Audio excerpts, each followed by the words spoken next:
ఎస్తేరు గ్రంథం 3వ అధ్యాయము 1వ వచనం దగ్గర నుండి 6వ వచనం వరకు హామాను యూదులపై పగ అనే విషయాన్ని టైటిల్గా పెట్టుకొని మనం ధ్యానం చేస్తూ ఉన్నాం. ఎందుకు హామాను యూదులపై పగబట్టాడు? పగబట్టాల్సింది ఎవరి మీద? మొర్దెకై మీద పగబట్టాలి. తలొంచి నమస్కారం చేయింది ఎవరు? మొర్దెకై. ఆయనకు ఉండాల్సిన పగ ఎవరి మీద? మొర్దెకై మీద ఉండాలి. కానీ యూదులందరి మీద పగ ఎందుకు? ఈ తీవ్రవాదికి యూదులందరి మీద పగ ఎందుకు అనే విషయాల్ని ఆదివారం జ్ఞాపకం చేస్తూ అసలుకి హామాను యొక్క అడ్రస్ ఏందో చెప్పారు మీకు. హామాను ఎవరు? అగాగీయుడైన హామాను. అగాగీయుడు ఎక్కడి నుండి వచ్చాడు అనే విషయాన్ని నేను మీకు యాకోబు ఏసేవ దగ్గరికి వెళ్ళి ఏసేవ యొక్క సంతానంలో నుండి మరి వాళ్ళ కుమారుడైన ఫినిహాసు, ఎలీఫజు, వాళ్ళ భార్య అయిన తిమ్న ఉపపత్ని, ఆమెకు కలిగిన కుమారుడు అమాలేకు. ఈ అమాలేకి చరిత్ర చెప్పుకుంటూ వస్తూ ఈ అగాగు అనే వ్యక్తి ఎవరంటే అమాలేకి యొక్క రాజు. ఈ అమాలేకిని భూమి మీద లేకుండా నేను తుడిచిపెడతానని దేవుడు చెప్పాడు. వాళ్ళ నామం అంటే వాళ్ళ పేరు ఈ భూమి మీద, ఆకాశం క్రింద ఉన్న భూమి మీద వాళ్ళ నామం లేకుండా తుడిచిపెడతా. మోషే జ్ఞాపకార్థం ఈ మాటల గ్రంథంలో రాయి.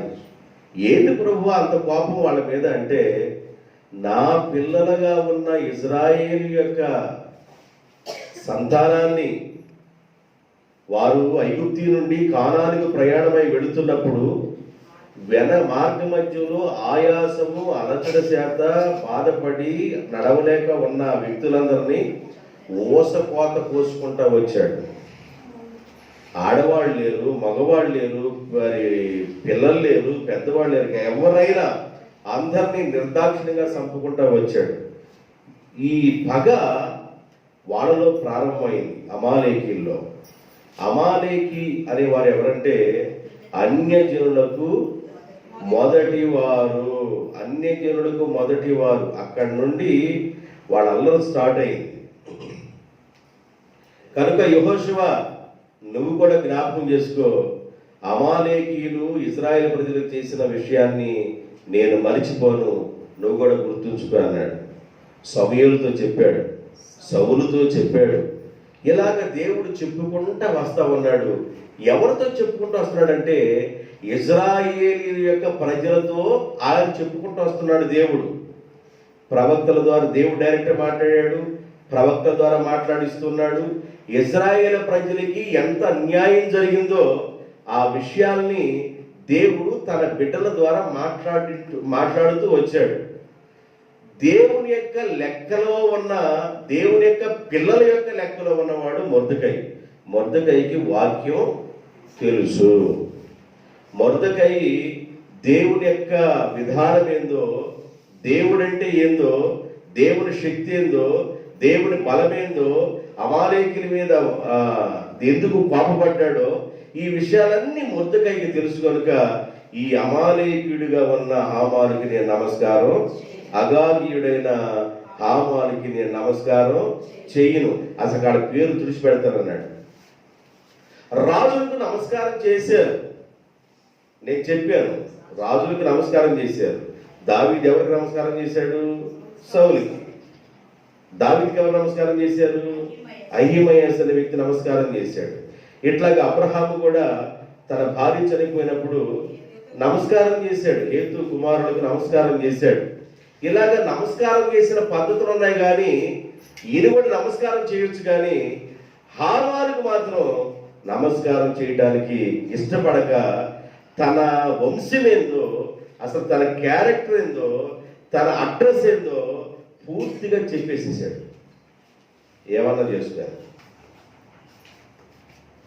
తన కుమార్తెగా పిలువబడే ఎస్తేరు రాజకోటలోకి అంతఃపురంలోకి వెళ్ళేటప్పుడు మన వంశం కానీ, మన పేరు కానీ, మన పుట్టు పూర్వోత్తరాలు కానీ, మన జాతి విషయం కానీ నువ్వు ఎక్కడా ప్రస్తావన చేయకూడదు అన్న ఈ మొర్దెకై ప్రస్తావన చేశాడు, నేను యూదుడును గనుక ఆ పని నేను చేయను.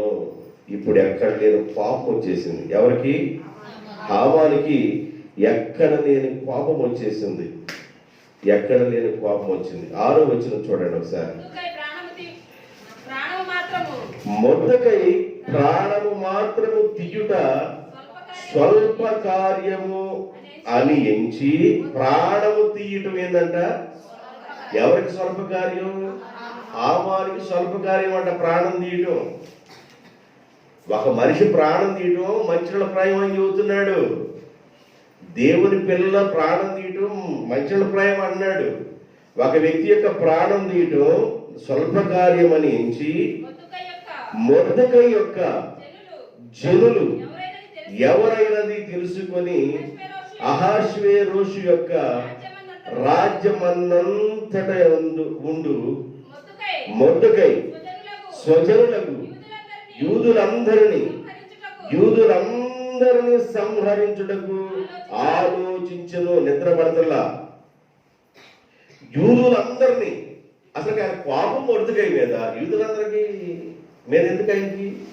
127 సంస్థానములో యూదులు అని పిలువబడుతున్న వాళ్ళు ఎవరున్నారో యూదులందరినీ సంహరించాలని అంత ఉక్రోషము రోషం వచ్చేస్తుంది. అసలుకి ఆయన తల ఉంచింది మొర్దెకై, తీసేస్తే ఆయన ప్రాణం తీసి. అసలు యూదుల జోలికి ఎందుకు వెళ్ళాడు? అసలు యూదుల జోలికి, ఇజ్రాయెల్ జోలికి ఫస్ట్ నుంచి ఎవరు వెళ్తున్నారు? దెయ్యం అని చెప్పండి. ఎవరు వెళ్తున్నారు? ఆళ్ళు జొరబడింది. ఎవళ్ళో? ఈ హామాన్ అనే వెర్రి కుక్క ఆయనలో జొరబడింది. అంటే సాతానుడు ఆయా సమయాల్లో ఆయా రీతులుగా ఒక్కొక్కళ్ళు జొరబడి వాడు దేవుని పిల్లలుగా ఉన్న వారిని హతము చేసుకుంటా వస్తున్నాడు. ఆదిలో ఎవరిలో జొరబడింది? అవ్వ ఆదాం పిల్లల్లో ఆదిలో ఎవరిలో జొరబడింది? కయ్యూనులో దురాత్మ జొరబడింది. తమ్ముడు చంపేశాడు వాడు. కయ్యూనులో జొరబడింది. అక్కడ జొరబడతాం. అసలు ముందెవరిలో జొరబడింది? అవ్వ దేవుడి గురించి తెలుసుకొని పశ్చాత్తపడి వచ్చి విశ్వాసాన్ని పిల్లలకు నేర్పించింది, పాఠాలు నేర్పించింది. విశ్వాస వీరుల లెక్కలోకి ఏమైనా ఏబేలు వెళ్ళాడు, కయ్యూను ఏమైనా దెయ్యపు లెక్కలోకి వెళ్ళిపోయాడు. ఈవేం ప్రార్థన చేసిందంటే, అయ్యా చనిపోయిన ఏబేలునకు ప్రతిగా నాకు ఒక బిడ్డని. ఆమెకు తెలుసు విశ్వాసం ఏందో, వాడి యొక్క స్టేజ్ ఏదో ఆమెకు తెలుసు. అలా విశ్వాసాన్ని సంపాదించుకుంది ఆది తల్లి అయిన అవ్వమ్మ గారు. దేవుని యొక్క శక్తి కోల్పోయిన తర్వాత, దేవుని యొక్క బలము కోల్పోయిన తర్వాత, దేవుని మహిమ కోల్పోయిన తర్వాత కలిగిన నష్టమేందో అర్థమయ్యి పశ్చాత్తాప్తురాలై దేవుడి గురించి ఆమె బలముగా నిలబడింది. అక్కడ నుండి ప్రారంభమయ్యాడండి సాతానుడు. ఏదేను వనం దగ్గర నుండి ప్రారంభమై మనం చెప్పుకుంటూ వస్తున్నాం. ఆ తర్వాత అబ్రహాము దేవుడు ఏర్పాటు చేసుకున్నాడు. ఆ తర్వాత ఇస్సాకుని దేవుడు ఏర్పాటు చేసుకున్నాడు. ఆ తర్వాత దేవుడు యాకోబుని ఏర్పాటు చేసుకున్నాడు. యాకోబులో నుండి ఏమొచ్చింది అన్నాడు? నక్షత్రము. కాబట్టి యాకోబుకు పుట్టిన పిల్లలు ఉన్నారే ఈ 12 మంది. ఈ 12 మంది 12 గోత్రాల వారిని తుడిసిపెట్టాలనుకున్నాడు సాతానుడు. ఎవరిలో జొరబడి? రాజైన ఫరోలో జొరబడి అసలుకి వాళ్ళ పిల్లలు లేకుండా పిల్లలను కూడా ఏరే చేద్దాం అనుకున్నాడు ఫరో రాజు. వాడు చేయాల్సిన పని కూడా చేశాడు. దేవుడు తన బిడ్డలు కాపాడుకుంటా వస్తున్నాడు. ఇశ్రాయేలు ప్రజలకి దేవుడు యోధా గోత్రాన్ని ఎన్నుకున్నాడని తెలిసి దావీదు, యోధా గోత్రం నుంచి దేవుడు దావీదుని ఎన్నుకున్నాడు. ఆ గోత్రాన్నే కాదు, యోధా గోత్రాన్ని కాదు, ఇజ్రాయేల్ అందరిని కలిపి నాశనం చేయాలనుకున్నాడు. వల్ల కాదు. ప్రయత్నం చేశాడు, వల్ల కాదు. ఎన్నో ప్రయత్నాలు చేసుకుంటా వచ్చాడు, వల్ల కాల. ఎన్నెన్నో ప్రయత్నాలు చేశాడు, వల్ల కాల. దావీదు దేవుడు ఏర్పాటు చేసుకొని దావీదులో నుండి సొలొమోను, సొలొమోనులో నుండి రెహబాము, రెహబాములో నుండి అబియా, అబియాలో నుండి ఆసా, ఆసాలో నుండి యెహోషాపాతు, యెహోషాపాతులో నుండి యెహోరాము. ఈ యెహోరాము యోధారాజు. యెహోరాము దగ్గరికి వచ్చేసరికి చెడిపోయిన రాజు, దుష్టుడైన రాజు. ఈయన 2 ఆకులు తిన్నాడంటే భార్య 4 ఆకులు తింది. ఎన్ని ఆకులు తింది? ఈ తింద 2. భార్య 4 ఆకులు తింది. దుష్టుడైన రాజు యొక్క భార్య 4 ఆకులు తింది. కొన్నాళ్ళ తర్వాత ఈయన చనిపోయాడు. చనిపోయిన తర్వాత ఆ రాజుగారికి పుట్టిన కుమారుడైన అహజ్యా రాజు అవుతాడు. అహజ్యా కూడా వాడు నాన్నకి మించినోడు, వాడు కూడా దుష్టుడైపోయి ఆయన కూడా చనిపోయాడు. చనిపోయిన తర్వాత ఈమెకు ఒక ఆలోచన వచ్చింది, నేను బ్రతికున్నంత వరకు సీట్లో కూర్చోవాలా, రాజ్యపు సీట్లో కూర్చోవాలా, ఇక ఎవ్వరూ ఉండకూడదు, రాజకుమారులు ఎవ్వరూ బ్రతికుండకూడదని యోధులకు పుట్టిన పిల్లల్లో రాజకుమారుల యొక్క లెక్కలో ఎవరెవరైతే ఉన్నారో యూదులకు సంబంధించిన వాళ్ళు, దావీదు గోత్రాలకు సంబంధించిన వాళ్ళు, ఆ వాళ్ళందరినీ నాశనం చేసుకుంటూ వచ్చినప్పుడు మనవడు తప్పించబడ్డాడు. ఆయన పేరు యోవాషు. మనవడు కూడా చంపేసేది అంత కిరాతకురాలన్నమాట. ఆయన తప్పించబడ్డాడు. ఆ తర్వాత ఆ రాజు అయ్యాడని. ఇక ఈ రాజుల గ్రంథం పొద్దున చెప్పుకుంటే ఎందుకులే అని చెప్పేసి నేను మిమ్మల్ని ఎక్కడ తీసుకెళ్ళానంటే యోధా గోత్రం నుంచి వచ్చిన యేసేపు గురించి మాట్లాడుతూ, యేసేపుకు ప్రధానము చేయబడినప్పటికే మరియ పవిత్రురాలు, మరియ కన్యక, మరియ ప్రార్థనాపరురాలు, దేవుణ్ణి స్తుతించే వ్యక్తి, దేవుని యందు భయభక్తులు కలిగిన వ్యక్తి. ఆ రోజున దేవుడు ఆ మరియమ్మ గర్భం నుండి ఉద్భవించాలని దేవుని యొక్క ప్రణాళిక కనుక దేవుడు తన దూతను పంపించి మరియమ్మ దగ్గరికి ఆమె ప్రార్థించుకుంటుండగా, దయాప్రాప్తురాలా, నీకు శుభము కలుగునుగాక, భయపడకు మరియా, నీవు పరిశుద్ధాత్మ చేత గర్భోధరించబడిన దానవై నీకు ఒక కుమారుడికి జన్మనివ్వబోతున్నావు. ఆ కుమారుడు ఈ లోకంలోకి రాబోతున్నాడు, రక్షకుడిగా రాబోతున్నాడు, విమోచకుడిగా రాబోతున్నాడు, పాపాలు క్షమించేవాడిగా రాబోతున్నాడు. ఆయన ద్వారా మోక్షమని ఈ విషయాలన్నీ ప్రకటించిన తర్వాత ఇది ఎలాగ సాధ్యమగును అని అంది. పరిశుద్ధాత్మ దేవుడు ఈ కార్యాన్ని చేస్తాడని చెప్పేశాడు, వెళ్ళిపోయాడు. మరియమ్మ గర్భవతి అనేదని యేసేపుకు తెలిసిపోయింది. నాకు ప్రధానమే చేయబడింది కదా, ఇంకా నేను వివాహం చేసుకోలేదు కదా, వివాహం కాకముందే గర్భవతిగా ఉన్న వ్యక్తిని ఈమెను చేసుకుంటే లోకం నన్ను దూషించిద్దేమో, లోకం నన్ను హేళన చేసిద్దేమో, లోకం నన్ను పరిహాసం చేసిద్దేమోనని ఈ ఫీలింగ్ లో ఉండి ఆ వదిలిపెట్టాలి అనే ఆలోచన ఉన్నాడు. అయితే ఇలాంటి పరిస్థితి ఈయన మైండ్ సెట్ ని గందరగోళంగా చేసింది ఎవరంటే సాతానుడు. వాడు పని వాడు చేయాలిగా. సాతానుడు యేసేపు యొక్క మైండ్ ని గందరగోళం చేసుకుంటా వచ్చేసాడు. అయితే దేవుడు మరలా యేసేపు దగ్గరికి వెళ్ళి ఆ తన దూతను పంపించి స్వప్నమందు యేసేపుతో మాట్లాడుతున్నాడు, నీ భార్య అయిన మరియను చేర్చుకున్నటకు భయపడొద్దు అని దేవుడు ఆయన పరిశుద్ధుడని యేసేపు పవిత్రుడు. ఆ పవిత్రుడుగా ఉన్న యేసేపుతో దేవుడు మాట్లాడుతున్నాడు. దేవుడి మాటకు లోబడిపోయాడు. అయితే ప్రభు నా భార్యను హత్తుకుంటాను ప్రభు అన్నాడు. ఆ రోజు జనాభా లెక్కలకి మరి ఆయన భార్య తీసుకొని వాడు బయలుదేరి వెళతా ఉన్నారు. యోదయ బెత్లెహేం మార్గమధ్యంలో ఒక సత్రంలో దేవుని కుమారుడికి ఆమె జన్మనిచ్చింది. దేవునికి స్తోత్రం. ఇలాగ నేను చెప్పుకుంటూ వచ్చాను. యేసు ప్రభుకి జన్మనిచ్చింది. యేసు ప్రభు ఈ లోకానికి ఎందుకు వచ్చాడంటే అపవాది క్రియలను లయము చేయనట్లుగా దైవ కుమారుడు ప్రత్యక్షమాయను. అపవాది క్రియలు ఆదిలో నుండి వాడు చేసుకుంటూ వస్తున్నాడు. వాడి పనిని, వాడి కార్యములను సమూల నాశనం చేయడానికి ఆయన ప్రత్యక్షమయ్యాడని మొదటి యోహాను చెప్పేశాడు. యేసు ప్రభు ఎందుకు వచ్చాడంటే ఇలాగా యేసు ప్రభు యోధా గోత్రములో నుండి వచ్చాడు. ఏ గోత్రంలో నుండి వచ్చాడు? యోధా గోత్రం. ఇప్పుడు మొర్దెకైది ఏ గోత్రం? అది రైట్, వెరీ గుడ్. మొర్దెకైది యోధా గోత్రం. ఒకసారి మీరు 2వ అధ్యాయం, ఎస్తేరు గ్రంథం 2వ అధ్యాయము 5వ వచనం. షోషాను కోటలో బెన్యామీనుడు ఒకడు కీషునకు పుట్టిన అక్కడ మనం చూస్తామే కీషు కుమారుడైన సౌలు, ఆళ్ళు వేరు ఈళ్ళు వేరు. కీషునకు పుట్టిన షిమి అనేవాడు దావీదు దూషించిన షిమి వేరు, ఈ షిమి వేరు. మన పేర్లు పెట్టుకుంటాం. ఎవరి పేర్లు పెట్టుకుంటాం? తాతోడి పేర్లు బాగుపడదని తాతోడి పేరు సుబ్బయ్య అనుకోండి, మనం ఏం చేస్తామంటే చిన్న సుబ్బయ్య, పెద్ద సుబ్బయ్య, ఇట్లాగా. ఇక సుబ్బయ్య పేరుతోనే సుబ్బయ్య సుబ్బయ్య సుబ్బయ్య. ఇక ఊర్లో సుబ్బయ్య అనే లిస్టు చూస్తే 100 మంది కనబడతాయి. అన్ని సుబ్బయ్యలు అందరూ ఒకళ్ళు కాదు. సుబ్బయ్యలు వేరు, శిబి వేరు, కీసు వేరు. బైబిల్ చదివేటప్పుడు వేరు వేరు చదవకపోతే తాలింపు వేసినట్టుండిద్ది. అందువల్ల మీరు అర్థం చేసుకుంటూ చదవాలి. షిమీ కుమారుడకు యాయీరు వంశస్థుడైన మొర్దెకై అను ఒక యూదుడు ఉండెను. మొర్దెకై ఎవరు? యూదుడు. మొర్దెకై యూదుడు. ఈ మొర్దెకై యూదుడు అయితే మొర్దెకై తల వంచలేదు కనుక మొర్దెకైని చంపాలనే కోపం రావచ్చు. ఎవరికి? హామానికి కోపం రావచ్చు. అందరూ తల వంచి నమస్కారం చేస్తుంటే నాకు ఈయన నమస్కారం చేయట్లేదని కోపం రావచ్చు. కానీ ఈయన అందరికి ఎవరి మీద కోపం వస్తుందంట? అసలు జాతి మీదే కోపం వస్తుందంట. ఒకసారి 3వ అధ్యాయం 11వ వచనం చూడండి. 3:11 ఆఖరిలో చదవండి. ఈ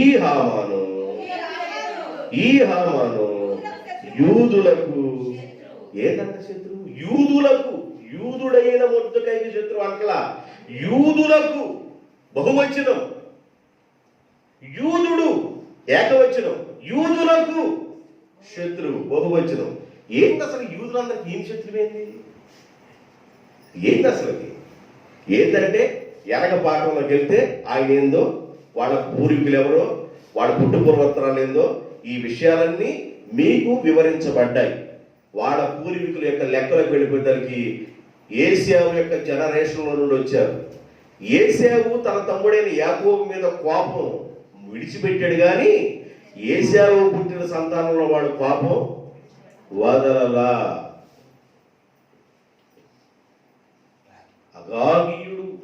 అగాగీయుడైన హామాను. అగాగీయుడు ఎవరంటే మోయాబీ రాజు. ఎవరికి రాజు అంట? మోయాబీలేనా? అమాలేకీల రాజు. వీళ్ళకి రాజు ఈయన కాదు, వేళ విధానంలో నుండి వచ్చిన వాడు అనమాట. అందుకని ఈయనకేం గుర్తుందంటే యూదులంటే మనకు పడదని ఈయన గుర్తుంది. మొదటిగా ఏం గుర్తుందంటే అసలు మనం వాళ్ళ తల ఉంచకూడదు, ఆకాశం నుండి పేర్లు తీసేస్తానండి దేవుడు, కాబట్టి నేను ఆయన తల ఉంచడం ఏందని ఈయన తీయదు. అది అర్థమైందా? సరే, ఇప్పుడు మనం 3వ అధ్యాయంలో ఉన్నాం. 7వ వచనం దగ్గర నుండి 15వ వచనం వరకు ధ్యానం చేయబోతున్నాం. ఇప్పుడు పాఠం, దానికి మీరు ఏం టైటిల్ పెట్టుకుంటారంటే హామాను చేయించిన శాసనం. ఏంటంట? హామాను చేయించిన శాసనం. పగెవరుకుంది అసలుకి? హామానికి. హామాను ఎవరి శాసనం చేయించాడు? రాజు చేత. ఎట్లా చేయించాడు చెబుతా. హామాను చేయించిన శాసనం 7వ వచనం దగ్గర ఒకడు చదవండి, పాటడుకోండి. రాజైన అహష్వేరోషు యొక్క ఏలుబడి యందు 12వ సంవత్సరమున నీసాను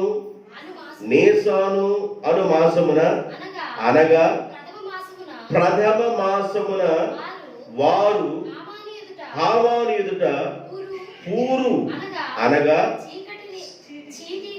చీటీని, పెద్ద బైబిల్ కొనుక్కో, చీటీని దినదినమునకు నెల నెలకు ఆధారు అను 12వ నెల వరకు సీట్లు వేయుచూ వచ్చిరి. ఆగండి. హామాను ఏం చేశాడంటే ఎప్పుడైతే మొర్దెకైని యూదులందరినీ చంపాలని అనుకున్నప్పుడంట సీట్లు వేశారంట. ఇలా ముహూర్తం పెట్టడానికి. ఎవరికి? యూదులు చంపడానికి ఏ ముహూర్తంలో బాగుండిద్ది? ఒకవేళ ఇల్లు కట్టడానికి ముహూర్తం పెట్టుకుంటారు. ఏ రోజు ముహూర్తం అయితే బాగుండిద్ది? పెళ్లికి ముహూర్తం పెడతారు. ఏ రోజు చేసుకుంటే బాగుండిద్ది అని ఇట్లా ముహూర్తాలు పెట్టుకుంటారు. ఆ రోజుల్లో పారసీకులుగా ఆ ఉన్న పద్ధతులు కూడా ముహూర్తాలు ఉన్నాయి. అంటే నిన్ను ముహూర్తం పెట్టుకోమని కాదు నేను అంటుంది, ఆడకున్నాయి. వాళ్ళెవరు? అన్యులు. ఆడకుంటాయి ముహూర్తాలు. ముహూర్తం పెట్టుకున్నారు. ఏ ముహూర్తం పెట్టాడంటే ఆళ్ళకి నాశనము ఎప్పుడు కలుగుద్దని ముహూర్తం పెట్టాడు. ఏ మాసంలో? నీసాను అనే మాసం. నీసాను అనే మాసాన్ని ఇంకో పేరేం పిలిచారంటే 13 వచ్చిన చూడండి, దానికి ఇంకో పేరేం పిలిచారంటే ఆదారు అను 12వ నెల. ఆదారు, నీసాను అనగా ఆదారు అనగా ఒకటే. అంటే ఈ నెల ఆ వాళ్ళ క్యాలెండర్, పారసీకుల యొక్క క్యాలెండర్ ప్రకారం ఆ నీసాను అనే నెల మన క్యాలెండర్కి వచ్చేసరికి మార్చి నెల వచ్చింది. ఏ నెల? మార్చి నెల వచ్చింది. ఈ మార్చి నెలలో ఏం చేశాడంటే ఆయన పూరు అంటే ఏంటంటే చీటి అని అర్థం, పూరీము అనగా చీట్లు అని అర్థం. ఏకవచనం, బహువచనం. పూరు అంటే సీటు, చీటి. పూరీము అనగా చీట్లు వేయుట. ఇలాగా జరుగుతా ఉంది. సీట్లు వేస్తున్నాడు. నా వైపు చూడండి, నా వైపు చూడండి. సీట్లు వేస్తున్నారు. ఇప్పటికి ఈయన మనసులో కోపం ఉంది. అహాశ్వేరు రాజే ఈయన గారికి, హామానికి, నాకు ఆ భయం లేకపోతే నేను ఫ్రీగా ఉంటాను. హామానికి కోపం ఉంది. హామానికి కోపం ఉండి ఈ హామాను కోపాన్ని ఎట్లా తీర్చుకోవాలి, ఏం చేయాలి? ఎవరి మీద కోపం? మొర్దెకై మీద. అసలు మొర్దెకై ఎవరు? యూదుడు. అసలు 127 సంస్థానంలో యూదులు ఎక్కడెక్కడ ఉన్నారో వాళ్ళందరినీ లేపేయాలని ముహూర్తాన్ని నేసాను అనే సంవత్సరంలో, ఆ మాసంలో ఆయన సీట్లు వేశారు. వాళ్ళు సీట్లు వేసేది కూడా ఎట్లుంటుందంటే ఒక గిన్నె లాంటి దాన్ని పట్టుకొని దాని మీద రాసి టెట్టని అట్లా వదులుతారు. రాట్లా, ముహూర్తం రాట్లా. 2వ నెలలు వేశారు, ముహూర్తం రాల. 3వ నెలలు వేశారు, ముహూర్తం రాల. 4వ నెల వేశారు, ముహూర్తం రాల. తరిగిరామ, ముహూర్తం రాల. 5వ నెల వేశారు, ముహూర్తం రాల. 6వ నెల వేశారు, ముహూర్తం రాల. 7వ నెల వేశారు, ముహూర్తం రాల. 8, 9 ఎన్ని నెలలు వచ్చిందంట? 12 సంవత్సరం మట్టి ప్రయత్నం చేస్తూనే ఉన్నాడు. ఎవరు? హామాను అనే ఈ వ్యక్తి సంవత్సరం నుండి ముహూర్తం పెట్టరా బాబు అంటే ఆయన దగ్గరున్న వాళ్ళు ముహూర్తం పెట్టడానికి ప్రయత్నం చేస్తున్నారు కానీ ముహూర్తం కుదరతల్లా. దేనికి ముహూర్తం? యూదులను లేపేయాలి. అసలు జాతిని లేకుండా లేపేయాలా, అసలు లేపేయాలా అని ముహూర్తం పెడుతున్నాడు. వీటిని లేపే సంగతి వాడికి అర్థం కాల. వీడికి అర్థం కాల. జాతినే లేపేసేయాలి. అసలు ఎవరు లేకుండా వాళ్ళ జాతిని లేపాలని చెప్పేసి ముహూర్తాన్ని వెతుకుతున్నాడు. 1 నెల అయింది, 2 నెలలు అయింది, 3 నెలలు అయింది, 4. రే నీకు ముహూర్తం కుదరతలేదా? కుదరతలేదండి అన్నాడు. శకునం కుదరతల్లా, ముహూర్తం కుదరతల్లా. 6, 7, 8, 9, 10, 12వ నెలలో ముహూర్తం కుదిరింది. ఎన్నో నెలలో? 12వ నెలలో ముహూర్తం కుదిరిన తర్వాత 8వ వచనం చదవండి. అంతటా హామాను అహష్వేరోషు రాజుతో చెప్పినదేమనగా, ఆగండి ఆగండి ఆగండి. సంవత్సరం నుంచి ముహూర్తం పెట్టేవాడు ఎవరితో ముహూర్తం పెట్టాలి? రాజుతో చెప్పాలా లేదా? రాజుతో చెప్పకుండా ముహూర్తం పెట్టాడు. రాజుతో చెప్పకుండా ముహూర్తం పెట్టాడు. అంటే హామాను ఎట్లా ఫీల్ అవుతున్నాడంటే నేను ఏమి చెబితే రాజు ఆ మాట తప్పులేదు. ఎందుకంటే ఎర్రోడేగా, ఎర్రోడికి ఏం చెబితే వింటాడు. వాళ్ళ బావారికి చెప్పాడంట. బావారి చేతి యుద్ధానికి వెళ్ళాడు. వాళ్ళ బాబాయ్ చెప్పాడు వద్దురా వద్దురా వద్దురా అని చెప్పాడు. బాబాయ్ వినలా. విన్నాడండి. మెముక అని చెప్పాడు కాపురం తీసేయడానికి. ఆడు మాట్లాడినాడు. కాపురం తీసేసే మాటలంటాడు, రాజ్యం కూలిపోయే మాటలంటాడు. ఇప్పుడు హామాన్ లాంటి వాడు మాటలు కూడా ఆ మాటలు కూడా వింటాడు. వినటం అంటే బాగా చెవులు కోసుకుంటాడు. దూడ చెవులు కోసుకుంటాడు. చెడుకే ఓటేస్తాడు. ఏందిరా నీ ఓటు అంటే చెడుకే నా ఓటు అంటాడు. అరే మోహన్, ఇప్పుడు ఈయన వచ్చి ఏం చేస్తే అసలు వాళ్ళ ప్లాన్ చూడండి. హామాను యొక్క ప్లాన్ చూడండి. 12 నెలలు ముహూర్తం కోసం ఎందుకు? 12 నెలలప్పుడు రాజుగారి దగ్గరికి వెళ్ళి రాజా అని ముహూర్తం పెట్టకముందే చెప్పాలి రాజుతో. ముహూర్తం పెట్టుకొని ముహూర్తం కుదిరిన తర్వాత ముహూర్తం పెట్టుకొని రాజు దగ్గరికి వెళ్ళి 8వ వచనంలో అంతటా హామాను అహష్వేరోషు రాజుతో చెప్పినది ఏమనగా మీ రాజ్య సంస్థానములన్నిటిలోనూ జనములలో ఒక జాతి వారు చెదిరి ఉన్నారు. వారు విధులు సకల జనుల విధులకు వేరుగా ఉన్నవి. వారు రాజు యొక్క ఆజ్ఞలను గైకొను వారు కారు. కాబట్టి వారిని వండనిచుట రాజులకు ప్రయోజనము కాదు. వారిని వండనిచుట ఎవరి ప్రయోజనం కాదు? అసలు పాపం ఎవరిది? ఇప్పుడు ఎవరు రుద్దుతున్నాడు? దొరకకుండా ఎవరు రుద్దుతున్నాడు? ఎవరికి ఎవరు రుద్దుతున్నాడు? ఎంత తీసుకొచ్చాడు? డబ్బాలు దొరకకుండా రుద్దుతున్నాడు. కోపం ఏంది? కానీ ఆయన రుద్దేది ఎవరికి? రాజుకు రుద్దుతున్నాడు. ఆయనకి ఏమైనా రుద్దించుకోవటం అలవాటు. ఆయనకి రుద్దించుకోవటం అలవాటు. అర్థమైందండి? ఏది చెబితే అది వింటామంటాడు. అప్పటికే ఎందుకు వింటున్నాడంటే అప్పటికే నష్టపోయి ఉన్నాడు. రాజ్యములో వ్యతిరేకతలు వచ్చేసి నష్టపోయి ఉన్నాడు. మైండ్ ఫ్రెష్గా లేదు. ఎవరిది? అహష్వేరోషు రాజుది మైండ్ ఫ్రెష్గా లేదు. యుద్ధానికి వెళ్తేనేమన్నా ఒత్తిడి కూలిపోయింది. ఒత్తిడి కూలిపోతే ఐగుప్తులు ఫినికే వాళ్ళని చంపేపించాడు. అన్నం పెట్టిన చేతుల్లో ఉన్న కుమారుణ్ణి చంపేశాడు. యుద్ధానికి వెళ్తేనేమన్నా గ్రీకు దేశం మీద యుద్ధానికి వెళ్తేనేమన్నా ఆ ఏజెన్స్ పట్టణాన్ని కొట్టుకున్నారు, కానీ ఆ ఏజెన్స్ పట్టణాన్ని తగలబెట్టారు. కానీ వెనక్కి రావాల్సిన కాస్త ముందుకెళ్ళి తలికి ఆడు దాక్కొని ఉన్నారు. వాళ్ళు ఏమన్నా మామూలుగా చిత్తుగా కొట్టారు. అక్కడ అపజయం వచ్చింది. ఇప్పుడు మైండ్ అంతా అహష్వేరోషు రాజు యొక్క మైండ్ అంతా అల్లకొల్లోలంగా ఉంది. ఈ అల్లకొల్లోలంలో ఎవరి గురించి ఆలోచించాడంటే వస్తీ గురించి ఆలోచిస్తామన్నాడు. ఓరి బాబుడు మామూలుడు కాదు.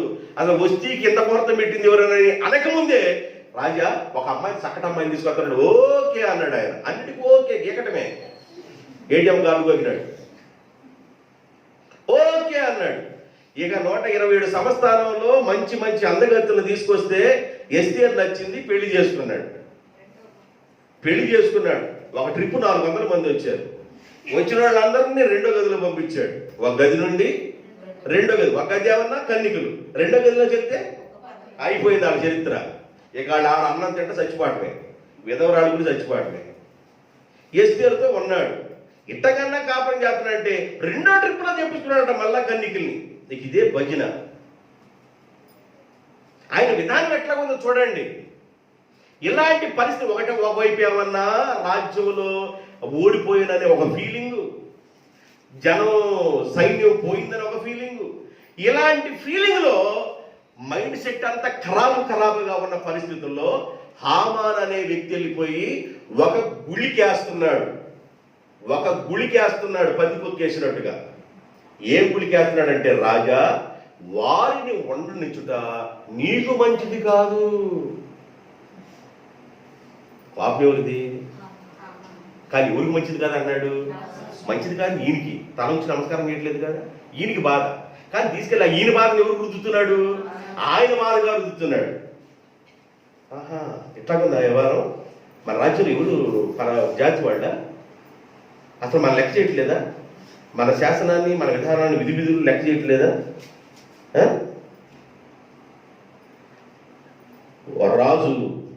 రాజునకు ప్రయోజనము కాదని ఎప్పుడైతే చెప్పాడో 9వ వచనం. రాజునకు సమ్మతి అయితే ఆగండి. ఎవరి సమ్మతి అయితే? మీరు అంతవరకు ఆగండి. రాజునకు సమ్మతి అయితే. ఇప్పుడు ఎవరంటుంది ఈ మాట? హామాన్. ఎవరితో? అంతకుముందు కూడా ఒక ఆయన అన్నాడు చూడండి. 1:19 చదవండి. ఎస్తేరు గ్రంథం 1:19. రాజునకు సమ్మతి ఆయన నీ కాపురాన్ని తీసేస్తాను. మెముకాన్ అనేవాడు చూడండి ఎట్ట చొరబడ్డారు. రాజ్యంలోకి ఎట్ట చొరబడ్డాడు చూడండి.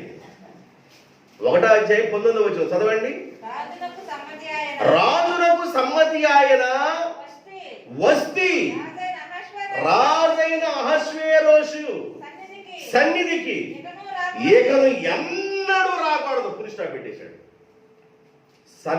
నీకు సమ్మతి అయితే అని ఆయనకే చక్కగా రుద్దుతా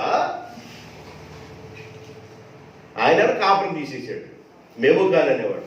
ఈయనేమన్నా హామాన్ అనేవాడు వచ్చి రాజులకు సమ్మతి అయితే చదవండి, వాడు హతము చేయబడినట్లు నేను ఆ పని చేయవారికి 20,000 మణుగుల వెండిని రాజు యొక్క ఖజానాలో ఉంచుటకు తూచి అప్పగించినట్లు చట్టము పుట్టించమనగా. ఎంతంట? 20,000 మణుగుల వెండి ఇస్తానయ్యా.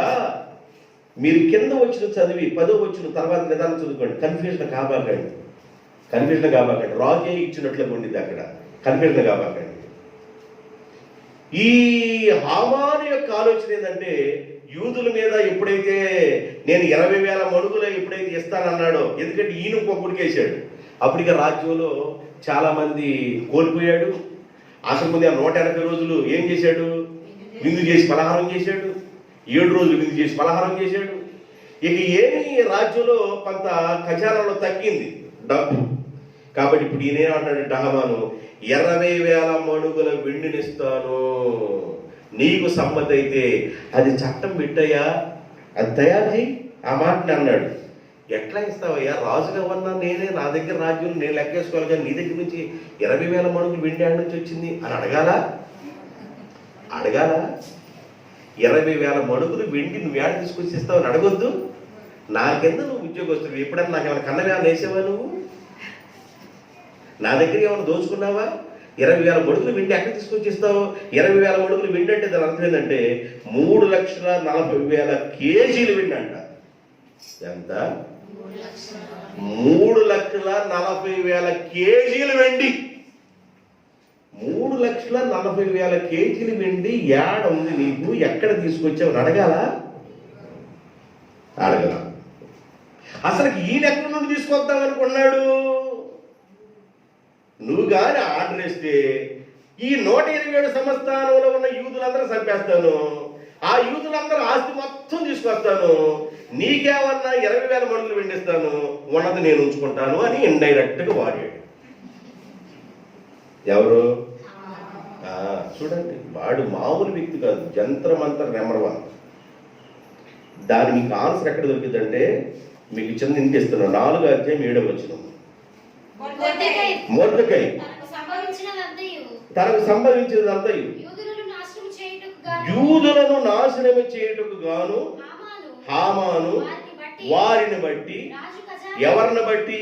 యూదులను బట్టి రాజు ఖజానాకు తూచి ఇచ్చేదనని చెప్పిన సొమ్ము మొత్తము ఎంత అయినను అని తెలిపెను. యూదులు మొత్తానికి టెండర్ పెడతాను కాబట్టి, అయ్యా ఈ టెండర్ పెట్టడానికి నాకు నువ్వేం చేయాలంటే ఒక సంతకం కానీ పెట్టి కానీ ఆజ్ఞని కానీ జారీ చేస్తే ఇక నేను చూసుకుంటాను, 20,000 మణుగులు వెండిస్తానయ్యా అని రాజుగారితో ఒప్పందం అయ్యాడు. రాజుగారు ఏమన్నా ఎదురు కూర్చొని ఉన్నాడు. హామాను కదా, వాళ్ళు మరి ఈయన పీఠాన్ని ఎత్తు చేశాడు. ఈయన పీట ఎవరి పీట? ఆంధ్రపేట ఏమైనా తక్కువ పెట్టి ఈయన పీట ఎత్తుగా పెట్టాడు. ఎందుకని? ఈయనకి నాశనం తీసుకురావడానికి. ఇద్దరు మాట్లాడుకుంటే ఆశీర్వాదం దగ్గరికి వెళ్ళాడు. ఏంటి 20,000 మణుగులు ఇస్తావా మన ఖజానాలో? ఓకే ఇక దేనికైనా ఓకే అని చేతి ఉంగరం తీసి ఆయన ఇచ్చాడంట. చదవండి. రాజు తన చేతి ఉంగరమును తీసి దానిని అగాగీయుడగు హామానుకి ఇచ్చెను. చేతి ఉంగరం, రాజముద్ర. ఏ ముద్రది? రాజముద్ర. రాజముద్ర ఉంది అంటే కదంటే అది శాసనం. ఉంగరం తీసి ఆయనకి ఇచ్చేసాడు. ఇక శాసనం తయారైపోయినట్టే. ఆ రోజున ఏదైనా ఒక శాసనం తయారు చేయాలంటే చిన్న లక్క ఉండేది. ఆ లక్క మీద కానీ స్టాంప్ వేసి కొడతారు, చూసావా? అట్లా కొట్టేవాడు. ఇప్పుడు ఈ ఉంగరాలు తీసుకెళ్ళిపోయి ఆ స్టాంప్ గుర్తు చేసినట్లుగా వేస్తారు. ఇది ఒక స్టాంప్, రాజుగారి యొక్క ముద్రది. రాజముద్ర. 127 సంస్థానాల్లో రాజముద్రది. 100 రూపాయల కాగితం మీద ఎవరు కూర్చున్నారు? 500 రూపాయల కాగితం మీద ఎవరు కూర్చున్నారు? 2000 నోటు మీద ఎవరు కూర్చున్నారు? 10 రూపాయల నోటు మీద ఎవరు కూర్చున్నారు? 10 రూపాయల నోటు మీద ముద్ర వేస్తా ఇంకొక రాజుని గారి పెట్టి గారి ముద్ర వేసి ఇప్పుడు ఉన్నాడే పిచ్చి తొగ్గులక్క అని, పిచ్చి తొగ్గులక్క అని ఉన్నాడు ఇదివరకు. ఆయన కూడా రాజకీయం చేశాడు. ఆయన ఏం చేశాడంటే, పిచ్చోళ్ళు లాగుంటారు మీరు, కాగితాల మీద ఇతర నోట్లు చర్మం మీద వేయాలని తోళ్ళు చర్మం మీద వేసాడు డబ్బులు. అర్థమైందండి? ఇప్పుడు ఆ తొక్కలకు ఫోటో వేసి 10 రూపాయల కట్లో ఒక లారీ ముద్రించామనుకోండి, ఒక్కటన్నా చెల్లిద్దా? ఎవరు ముద్ర ఉండాలా? తాతయ్య గారి ముద్రే. ఇప్పుడు ఎవరి ముద్ర ఇది? రాజముద్ర. అబ్బా, ఏమి దెబ్బేశాను, 2 కోణాల దెబ్బేశా. అయ్యా, వాళ్ళు వండనిచ్చుట నీకు మంచిది కాదు అని ఒక గుళికేశాను. రెండో గుళిక ఏం వేశారంటే, నేను 20,000 మణుగులు విండేస్తా. ఒకవేళ పడితే డబ్బు కనపడాలా, లేకపోతే ఇటు మాటల కన్నా డబ్బు కన్నా పడాలా, లేక మాటల కన్నా పడాలా. 2 కోణాల్లో ఎర చూపించాడు. ఈయన ఏ ఎర చూపించినా గబాలు వచ్చి కొన్ని చేపలు ఏం చేస్తాయంటే గేల పెడతారు. చూసారా? గేల వేసినప్పుడు దానికి ఎర్ర పెడతారు, చిన్న కొట్టి ఎర్ర వెళ్ళిపోతాయి. పడవ కొన్ని వచ్చి టిక్కుని పట్టుకుంటాయి, ఈ పైకి లాగటం. కొన్ని చేపలు అట్టగా ఉంటాయి. ఇది ఒక పెద్ద చేప. రాట మాత్రంగా ఇక నోరు తేవటమే ఏదైనా. ఇక చేప పడ్డట్టు పడ్డాడు. ఓకే, గ్రాండ్ సక్సెస్ అన్నాడు. ఆడ నుంచి లేచాడు. ఇక పిచ్చోడా, నేను అసలు ముహూర్తమే పెట్టుకుని వచ్చాను రా వాళ్ళు నాశనం చేయాలని. ఏదో ఒక గుళికి నీకు వేసాను. ఇదంతా నా ప్లాన్ ముందుగానే, ప్రిపరేషన్ మొత్తం ముందుగానే అయిపోయింది. అసలు కాడ ముహూర్తం ముందుగానే పెట్టేశానని హాయిగా సంకల కొట్టుకుంటున్నాడు. ఎవరో హామాను హాయిగా సంకల కొట్టుకుంటున్నాడు. రాజముద్ర, రాజవంగరం అది. 1 రాజుల గ్రంథం 1వ అధ్యాయం 8వ వచనంలో ఒక మాట ఉంటుంది చూడండి. 1 రాజుల గ్రంథం 1వ అధ్యాయం 8వ వచనం. యాజకుడైన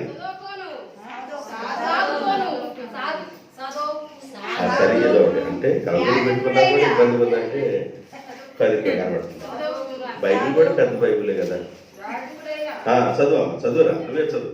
యాజకుడైన సాదోకును కుమారుడైన బెనయాయును ప్రవక్త అయిన నాతానును షిమియను. అమ్మ 21వ అధ్యాయం చూడండి. 21:8. 1 కాదు, 21:8. 1 రాజులు 21:8. ఆహాబు పేరట తాకీదు రాయించి అతని ముద్రతో ఆహాబు దగ్గర ఉన్న ముద్ర ఏంది? ఉంగరమే. అతని ముద్రతో ముద్రించి ఆ తాకీదును నాబోతు నివాసము చేయుచున్న పట్టణపు పెద్దలకును సామంతులకును పంపెను. రాజముద్ర అది. రాజముద్ర కనుక ఏమైపోయాడు నాబోతు? రాజముద్ర పంపించాడు. ఎవరి దగ్గరికి? ఆహాబు పంపించింది. ఎవరి కోసం? నాబోతు ద్రాక్ష తోట కోసం. రాజముద్ర అది. ఆదికాండం 41వ అధ్యాయం 40, 42, 43. ఆదికాండం 41వ అధ్యాయము 40 వచనం దగ్గర నుంచి 43 వరకు. యేసేపు, నీవు నా ఇంటికి అధికారివై ఉండవలెను, నా ప్రజలందరూ నీకు విధేయులైయుందురు, ఈ సింహాసన విషయంలో మాత్రమే నేను నీకంటే పైవాడనై ఉందును. మరియు ఫరో, చూడుము, ఐగుప్తి దేశమంతటి మీద నిన్ను నియమించి ఉన్నాను. యేసేపుతో చెప్పాను. మరియు ఫరో తన చేతిని ఉన్న తన ఉంగరము తీసి యేసేపు చేతులకు పెట్టెను. ఉంగరం అంటే ఏంది? అధికారం. ఉంగరం అంటే ఏంది? అప్పుడప్పుడు కళ్ళ ఉంగరాలు పెట్టుకున్నట్టు వచ్చింది. అధికారం. ఉంగరం అంటే ఏంటండి? అధికారం. మెడలో గొలుసు వేసుకున్నట్టు వచ్చింది. ఆశీర్వాదం. అర్థమైందా? తిన్నాల గొలుసులు కాదు, చేతులు పెట్టుకున్నట్టుగా ఇట్లా అవన్నీ ఆశీర్వాదం అనమాట. కల్లో వస్తుంది. ఆ ఉంగరం అధికారానికి గుర్తు. ఈ ఫరో రాజు అంటాడు, ఈ సింహాసన విషయంలో తప్ప ఇక నువ్వు అన్ని ఐగుప్తు దేశంలో నువ్వే చూసుకోవాలా అని రాజు ఉంగరాన్ని తీసి ఇప్పుడు ఎవరికి ఇచ్చారు? యేసేపు. అంటాడు రాజు, యేసేపు యొక్క అనుమతి లేకుండా ఎవడు కాలు గాని చెయ్యి గాని కదపడానికి వీల్లేదు. ఏ విషయం వచ్చినా మీరు ఎవరితో చెప్పాలా? యేసేపుతో చెప్పండి. కారణం ఏంటంటే యేసేపుకి ఏమివ్వబడింది? అధికారము. ఇప్పుడు హామానికి ఏమివ్వబడింది? అధికారము. హామానికి ఏమివ్వబడింది? అధికారం ఇవ్వబడింది హామానికి. ఉంగరాన్ని ముద్రించాడు, అయిపోయింది. ఇప్పుడు 12వ వచనంలోకి రండి. మొదటి నెల 13వ దినమందు రాజు యొక్క లేఖికులు అంటే రాత రాసేవాళ్ళు పిలవబడిరి. అబ్బాయి, రాజు యొక్క లేఖలు రాసేవాళ్ళు ఎవరైతే ఉన్నారో వాళ్ళందరూ రండి అన్నాడు. హామానికి ఆల్రెడీ ఉంగరం వచ్చేసింది. వాళ్ళందరూ తత్రబెత్తనాడుతా లేక లిఖిత పూర్వక రాసి వాళ్ళందరూ వచ్చేసారు. మీరందరూ ఏం రాయాలి? రాజు యొక్క వ్రాతగాళ్ళు, రాత రాసేవాళ్ళు. చదవమ్మా. హామాను ఆజ్ఞాపించిన ప్రకారం అంతయు ఆయా సంస్థానముల మీద ఉంచబడిన రాజు యొక్క అధికారులకును ఆయా సంస్థానములు ఉన్న జనుల మీద ఉంచబడిన అధిపతులకును అధికారులకును వారి వారి లిపిని బట్టి వారి భాషను బట్టి రాజైన అహష్వేరోషు పేరట ఆ వ్రాతగాండ్రుల చేత తాకీదులు వ్రాయబడి రాజు ఉంగరము చేత ముద్రించబడెను. అర్థమైందా? ఎవరెవరికి రాశారంటే 127 సంస్థానంలో ఉన్న వాళ్ళకందరికి లేఖ వెళ్ళాలా. ఈ రాసేవాళ్ళు ఎవరైతే రాతపరంగా రాసేవాళ్ళు ఉన్నారో వాళ్ళందరూ పట్టురండి అన్నారు. వాళ్ళందరూ వచ్చిన తర్వాత రాయండి ఎట్లా అన్నాడు. ఇళ్ల కొలత వచ్చింది. ఇళ్ల కొలత ఎవరు పడితే కొలుతారా? ఒక ఆయనే కొలవాలి. అట్లాగా రాసేవాళ్ళు ఉంటారు, రైటర్స్ ఉంటారు.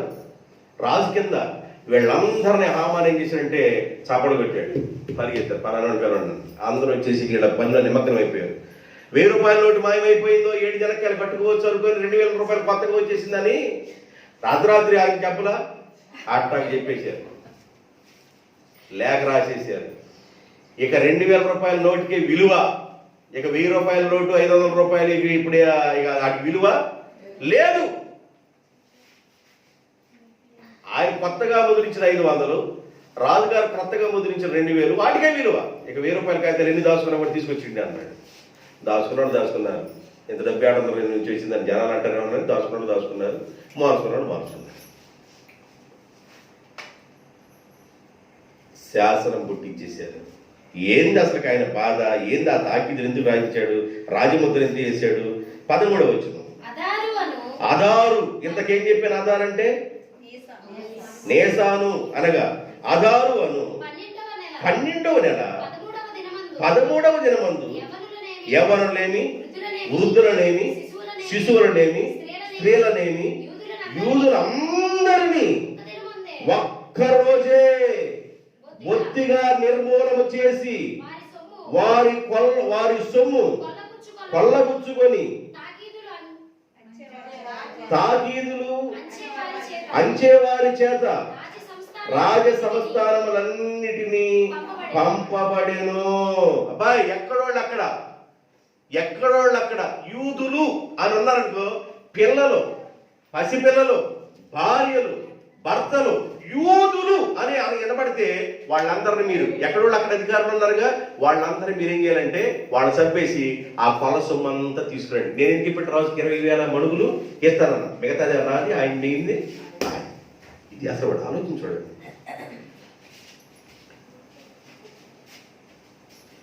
ఇట్లాగా శాస్త్రం తయారైపోయింది. యూదులందరి మీదకి ఒకే రోజు 127 సంవత్సరాలలో ఒకే రోజు వాళ్ళు నాశనం చేయాలి. ఆహష్వేరోషు రాజు పెళ్ళయిందంట ఎస్తేరుతో. ఒకే రోజు అందరికి పెట్టాడంట సెలవు దినం. ఈయన పెట్టాడు ముహూర్తం దినం.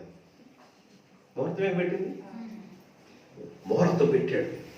తెలియనట్టుగా ముహూర్తం పెట్టి మళ్ళీ తెలియనట్టుగా వచ్చి మళ్ళీ రాజు దగ్గర మాట్లాడుతున్నాడు. ముహూర్తం ఒక్కొక్క విధంగా పెడతారు. ఇల్లు కట్టుకుపోతున్నారా మీరు? అట్లాగా ముందేం చేయాలంటే విత్తనాలు చల్లండి. విత్తనాలు పచ్చగా రావాలి చెట్టు దాని మీద. ఆ తర్వాత విత్తనాలన్నింటినీ మళ్ళీ పొలదొయ్యండి, అప్పుడు వేయండి పునాది అన్నాడు. ఇంకొకరు అంటారు, తీసుకెళ్ళావు పోపించండి, ఎన్ని పోస్తన్ని పోపించండి, పోపించి ఇల్లు మొత్తం ఏరిగించండి అన్నారు. ఒక ఆయన అదొక ముహూర్తం, అదొక ముహూర్తం, అది ఏరంటానికి ఒక ముహూర్తం, పోయటానికి ఒక ముహూర్తం. ఏడుండా మనం ఎందులో ఉన్నా మనం? ఇందు లేడు అందులని సందేహం వలదని ఎందెందు వెతికినా వాడు ఎక్కడైనా కనబడతాడని విశ్వాసులు కూడా కనబడతాడు. వాడు ముహూర్తం వీడు పెట్టాడు. ముహూర్తం ఒకే రోజు చంపాలా.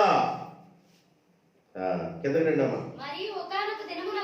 మరియు ఒకనొక దినమునకు వారు సిద్ధపడవలను. ఆ ఆజ్ఞకు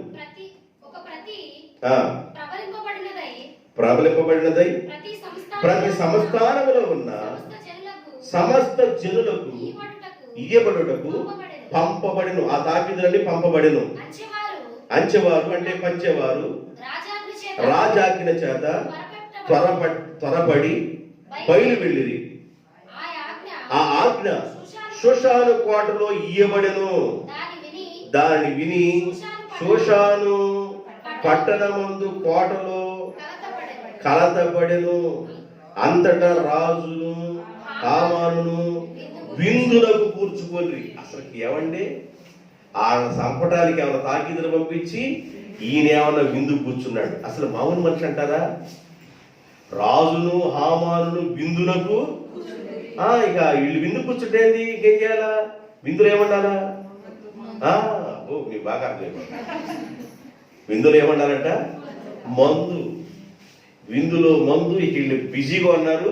ఒక ఆజ్ఞ జారీ చేశాడు. ముద్రయ్యండి అన్నారు, తాకీదులు పంపన్నారు, రాసి వాళ్ళని రమ్మన్నాడు. రాసి వాళ్ళందరినీ ఇచ్చి మనుషులు పంపించేశాడు. ఎక్కడోడికి అక్కడ పని చేసేయండి. ముహూర్తం పెట్టాం, 12 నెలల ముహూర్తం పెట్టాం. ఈ 12 నెలల్లో ఒక రోజులో ఎక్కడోళ్ళు అక్కడ మీరు మామూలుగా అవుట్ చేసేసేయండి అన్నారు, చంపేసేయాలన్నారు. అయితే ఆ రాజ్యంలో వాళ్ళందరికీ కలవరం వచ్చింది. ఎందుకు కలవరం వచ్చిందంటే రాజ్యంలో వాళ్ళందరికీ వచ్చిందంటే కలవరం. అక్కడున్న యూదుల్లో ఏదో ఒక ఆడపిల్లని ఈవిడు ఒకటి చేసుకుని ఉన్నాడు. ఆడపిల్లల్ని ఈడు చేసుకున్న వాళ్ళు ఉన్నారు. ఈ యూదులకి కాదు మాల్పడి పెట్టాడు అసలు. వీడి అసరా యూదులకే కాదు. మేము మామూలుగా ఆడపిల్లని ఏదో చేసుకున్నాం, ఏడపిల్లలు ఆడకి ఇచ్చాం, వీడు మామూలుగా ఎసరు పెట్టాల మాపుబడి పెట్టారని అందరికి వచ్చిందంట కలవరం. అసలుకి రావాల్సింది యూదులకు కదా కలవరం, అందరికి ఎందుకు వచ్చింది? అక్కడ కొద్ది మిక్సింగ్ అయిపోయారు. వీడు మామూలుగా పెట్టలేదు ఈశ్వరు అనుకుంటున్నారు. కలవరపడేటట్లు చేశాడండి హామాను. 3వ అధ్యాయం ముగిసిందండి. 4 అధ్యాయాల తర్వాత వెళ్దాం. ఎంతవరకు గుర్తుపెట్టుకుని దేవుడి ఈ మాటల ద్వారా మిమ్మల్ని దీవించును గాక. ఆమేన్.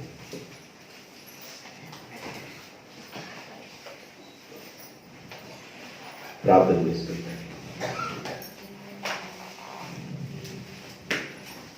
ప్రేమ కలిగిన మా తండ్రి, పరిశుద్ధులైన మా ప్రభువా యేసయ్యా, నీకు వందనాలు, స్తుతులు, స్తోత్రాలు. మీ లేఖనాన్ని ధ్యానం చేస్తున్నాం. మాకు కళ్ళకి కట్టినట్టుగా మీరు మాతో మాట్లాడుతున్నందుకు స్తోత్రం. ఎవరు మనస్తత్వం ఎలా పనిచేస్తుందో, ఎవరి మతలాభం ఎలా ఉందో, వారి యొక్క స్థానాలు మా కళ్ళకు కట్టినట్టుగా కనబడుతున్నాయి.